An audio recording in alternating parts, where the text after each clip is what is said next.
Atacă.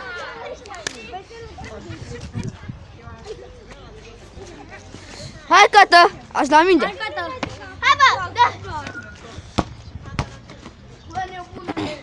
Hai, bă, Cata. Hai, bagă-te și joacă.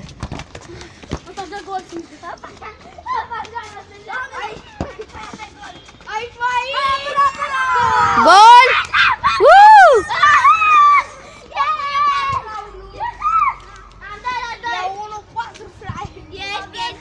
E 4-1, nu?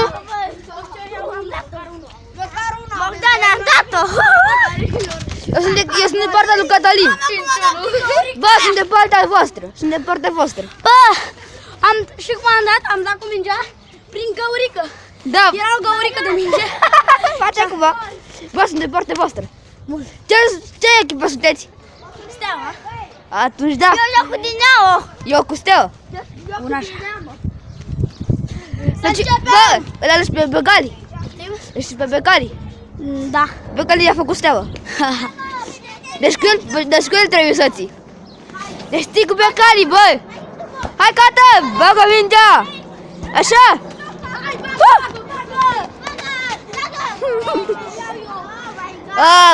A ieșit afară, bă.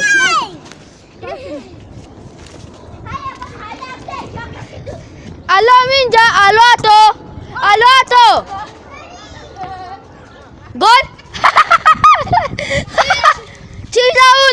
Mă, nu, e 7-1. 7-1? 7-1. Ba nu 7, bă. 6, bă. A, 6? E 6-1, da. Hai, începem. Bă, ai canal de YouTube? Ai canal de YouTube? Ai canal de YouTube? Nu. Eu am. Faci clipuri pentru canal? Dar nu prea am mai postat.